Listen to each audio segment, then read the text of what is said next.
Hello everyone. तो मैं निकल गई हूँ अपने गांव जाने के लिए। एक्चुअली ससुराल वाले गांव मेरी ननद की शादी थी वहाँ पे, तो हमें गांव जाना था। तो हम घर से निकल चुके थे। मैं रेडी होते हुए नहीं दिखा पाई क्योंकि हम बहुत जल्दी जल्दी में निकले थे, क्योंकि हमारे यहाँ दिल्ली से डायरेक्ट बस जाती है 8:30 समथिंग 9 बजे करीब। तो हमें बस स्टैंड किसी भी हालत में इससे पहले पहुंचना था, क्योंकि वहाँ पे बहुत भीड़ होती है। तो भैया और मैं जा रहे थे, पर सामान आप देख सकते हो कितना सारा था, क्योंकि मुझे ऋषिकेश में एक शादी और अटेंड करनी थी और 1 वीक का गैप था दोनों के बीच में। तो मुझे सही नहीं लगा कि मैं वापस दिल्ली आऊँ और फिर दोबारा से जाऊँ।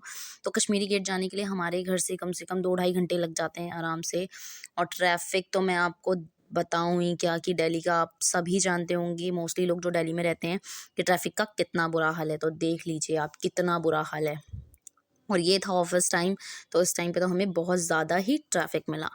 पर जैसे-तैसे करके हम अपने बस स्टैंड में पहुँच ही गए, क्योंकि वैसे ट्रैफ़िक बहुत ज़्यादा था, बट लिटरली जहाँ जिस साइड से हम निकल रहे थे, वहाँ पे थोड़ा-सा कम ट्रैफ़िक था, तो हम वहाँ पे से निकल गए और पहुँच गए अपने बस स्टैंड में। यहाँ पे हमारी बस आ गई थी और यहाँ पे हो रहा था दूसरी बस का झगड़ा। एक्चुअली ये झगड़ा हो रहा था सीट को लेके, बहुत भीड़ थी इस वज़ह से। तो हम निकल गए थे अपनी बस से रास्ते में। तो यहाँ पे हमारी बस ख़राब हो चुकी थी और फिर हमने दूसरी बस पकड़ी और पहुँच गए अपनी घनसाली। तो ये घनसाली वाली रोड है और अब हमें यहाँ से पकड़ना था सोमो, जो कि मेरे घर की तरफ जाता है, ससुराल वाले घर की तरफ, घुत्तू की तरफ। तो देख लीजिए आप कितना सुंदर लग रहा है।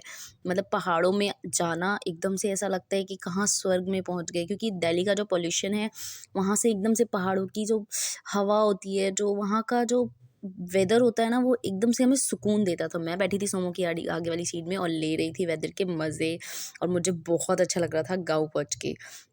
आप सबको कैसा लगा मेरा गाँव, तो मुझे ज़रूर बताना। एक्चुअली मैं पूरा नहीं दिखा पाई, ये सिर्फ़ है